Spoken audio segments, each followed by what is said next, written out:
the masters suggested that you do deep meditation. You won't have so many problems because you're...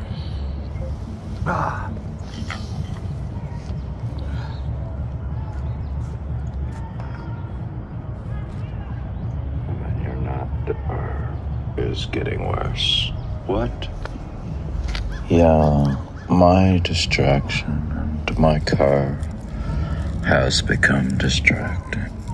He's saying I'd be happy if I'm poor. What's he saying? Psalms 34, the happiness of those who trust in God. A psalm of David when he pretended madness before Abba Menchu drove him away and he departed. I will bless the Lord all times. His praise shall continually be in my mouth. Well, how am I going to do that? Am I supposed to do zikr or something? Our sense of distraction over just having to park the car is getting worse. What? Yeah, my distraction and my car has become distracting. What's wrong? Did you have to park? Well, there's more and more cars and it's harder to park, and I don't want to be distracted. I'm not even taking the car today, and our sense that distraction is getting worse carries ominous implications. So, yeah, it's had ominous implications. So, the things that are distracting me in this podcast. Journalists and scientists tell us that distraction has serious consequences.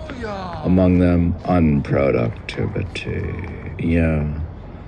My productivity and my productivity with my exercise and my podcasting and meditation and other stuff and paperwork and chronic boredom, sleep deprivation, bad grades. Yeah, the kids, they get bad grades and they haven't been sleeping long enough, and weak relationships, car crashes. Yeah, you could crash the car like when you're all just looking at the phone, or you're keeping the GPS and the music, and a lack of personal fulfillment and a loss of civic solidarity. Did we lose civic solidarity? Even in small doses at a safe distance from heavy machinery, it can still be maddening.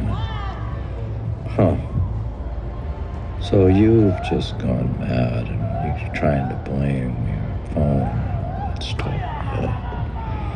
Well, that's your problem, your car crash, because you don't focus. Yeah, you should focus on one thing at a time. You could just do one thing at a time. I'm reading from The Wandering Mind, because my mind still wanders in all these years of meditation, and I haven't been able to get it under control. And I did meditation, and I'm at least aware that it wanders. And this is called What Medieval Monks Tell Us About Distraction by Jamie Crane. When I'm reading, so I'm not distracted by technology. I'm reading an actual library book. But I have an actual physical New York Times, which can also distract me. But it could be maddening to read it. But at times like ours, when it feels like things are declining rapidly. Yeah, At times it can feel like it's declining rapidly. You have to keep the positive energy. It helps to meditate. The distant past can seem especially alluring. Historians know this impulse well. Many societies and states of flux have looked to earlier eras in books and in podcasts. Have looked to earlier eras in search of a lost and supposedly more stable golden age. Yeah, sometimes we look back, and I look back to the golden age, like before they had the phone and a cell phone. Sort of like the 90s, and I've watched movies from the 70s, 80s, and 90s where they don't have a cell phone, and so is that a golden age, and was it more stable? Well, there's many golden ages, and you've said before that the height of intellectual development was the Victorian era. Haven't you read like these old books and stuff? And, yeah, I've read some books 100 years old and things like that. I think I read Cunningham on the history of Sikhism, things like that. And in the case of distraction, the alarming experiences of modern distraction have prompted nostalgic gestures back to those supposed paragons of concentration. Yeah, there's paragons of concentration, medieval monks. So you just idealize like these different kinds of like Sufi poets or medieval monks or religious figures. I know you've read some things, a number of things, and you read yoga stuff and Sufi stuff and Buddhist stuff and haiku poetry and Zen stuff. And, they didn't have these problems? We think wistfully. Yeah, they didn't have these problems we have. We think that wistfully. They had it all figured out. Yeah, they had it all figured out, and we don't have it figured out. And, modern pundits are not alone in holding up monks as exemplars. Even medieval observers were impressed by how monks seemed never to get sidetracked. But the monks themselves know better. Yeah, if you were to read some of these texts, like The Cloud of Unknowing, or you could see how they had to struggle. And everyone's had to work on the mind. They had the mind also. And people back then meditating, it wasn't necessarily easy. So, although they didn't have Twitter or YouTube or text threads full of links from their friends, even though many monks did actually live in solitude or in monasteries that discouraged casual conversations, they were in fact constantly distracted. Yeah, well, even though I've been like a monk for quite a long time, and I practice at least being a monk in the wee hours of the morning, and I am constantly distracted. Oh, so how are you going to help us if you're getting constant, you're in the constant world of surveillance capitalism, and all this junk is going on with you, and you've got updates on the stock market going on. How are you going to help us in this podcast?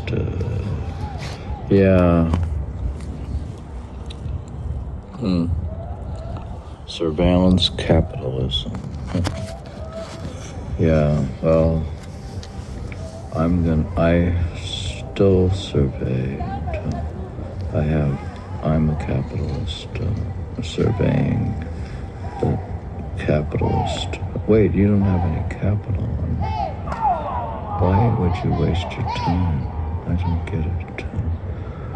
Not only that, monks themselves were deeply occupied by the problem of distraction. They tried to pinpoint its causes.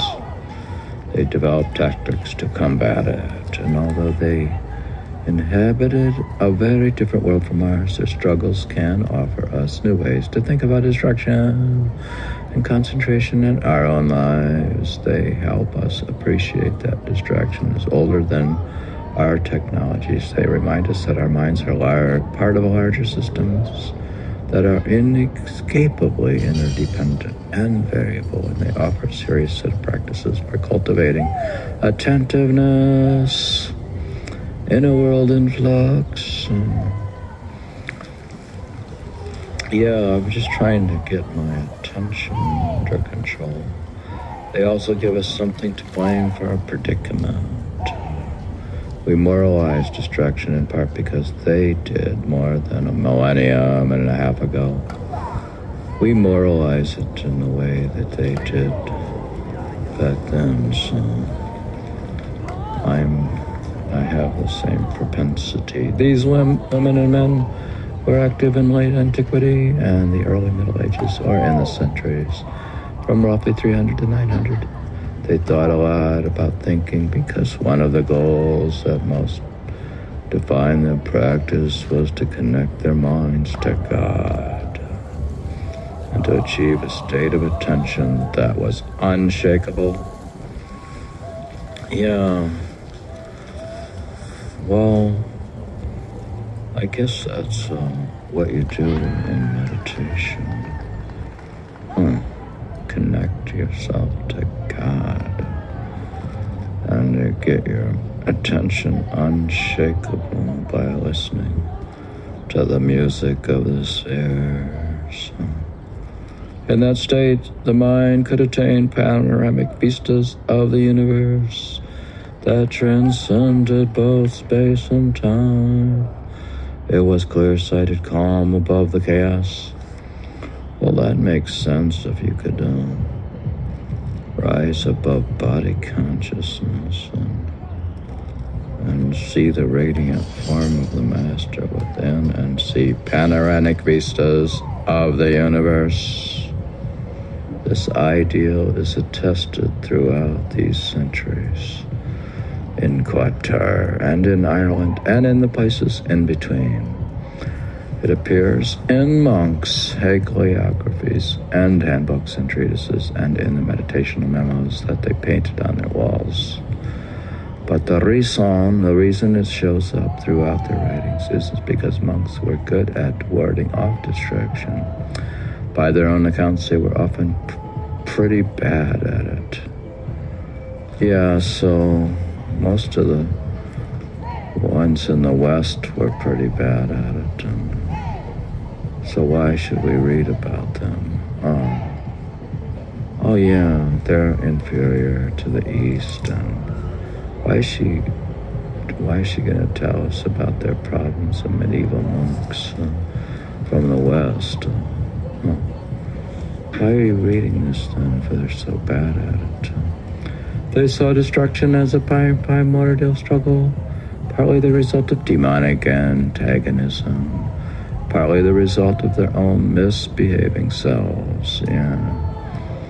Most of their problem is their misbehaving selves. They might work better if they were both vegetarians and celibate. They weren't so materialistic and primarily the result of the fracturing of the union between God and His creation at the beginning of time. Yet despite their understanding of distraction as common to all human beings, they didn't come to the conclusion that it was morally neutral. Instead, they saw themselves as obligated to fight against it. Well, a fight, you can't fight too strongly. They say it's supposed to be an effortless effort to meditate, and I'm not gonna go on fighting with my mind. I was supposed to make a deal with the mind, make a compromise with the mind, that the mind goes up to the universal mind, and my mind decides it likes to meditate. I think I wrote a poem about my mind, won the gold medal. My mind was doing meditation. I didn't want it. My soul didn't want to meditate, but my mind wanted to meditate. Yeah, what happened is my mind wanted to unite with the universal mind on the third plane. It started to drag along my soul and meditation. Instead, they saw themselves as obligated to fight against it, and their struggle became something of a professional identity, stretching the mind out to the things that mattered against the ethically inferior alternatives was what made a monk a monk. The monk's experiences of distraction gave us something to commiserate. And even when their lives and perspectives seemed startlingly strange to us, their attention to their mind should make us rethink our own. Their attention. Well, yeah. So I'm going to rethink my own in this podcast and stop reading this book. Oh, okay. Are you stopping? When are you going to continue?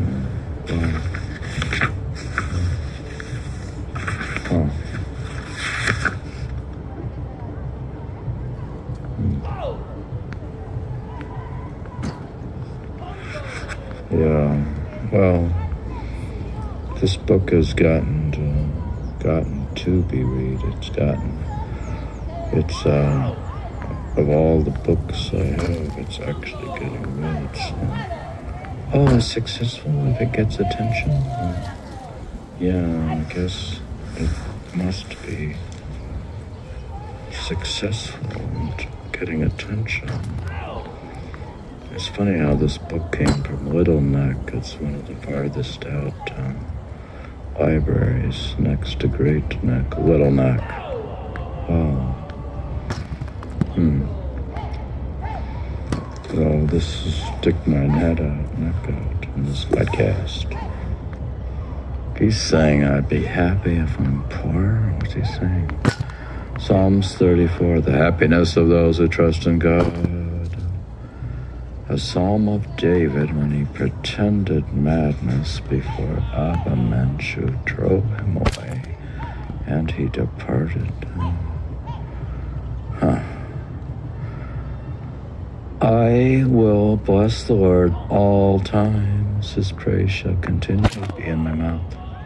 Well, how am I going to do that? Am I supposed to do Zikr, Simran, during tennis? My soul shall make its boast in the Lord. The humble, I'm boasting in this podcast about the Lord. The humble shall hear of it and be glad.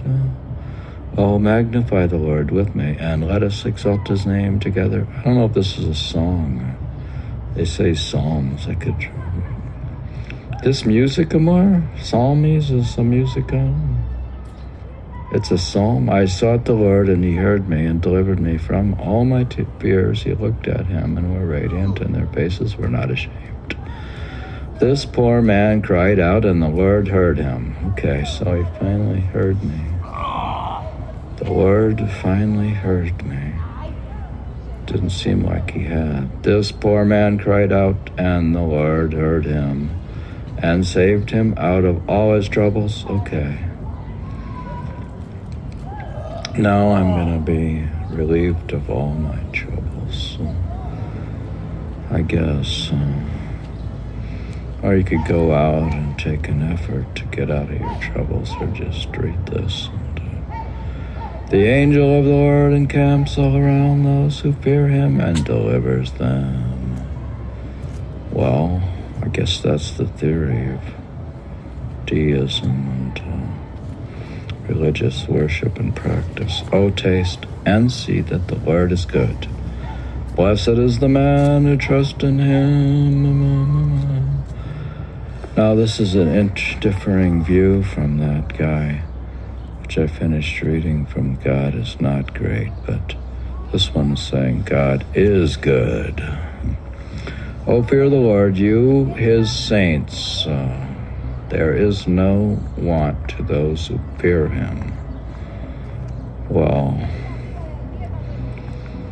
yeah, the masters suggested that if you do deep meditation, you won't have so many problems because your mind isn't on them and you're not distracted by them. The young lions lack and suffer hunger, but those who seek the Lord shall not lack any good thing. I'm not lacking any good thing. I just lack the bad things, I guess. What happened? The car's okay? Your car is from the house. In front of the house? You leaving later or no? No, I'm not leaving. I'll just put it inside and park it. Oh, I think you're leaving. Leaving? No. Why would you go into the car? No. No. ¿No vas a mover tu carro? No se mueve ahorita. Pero ¿y después van a encender? No queda uno, si yo no sé, no tuve el parqueo de eso. I don't drive it just for the sake of driving.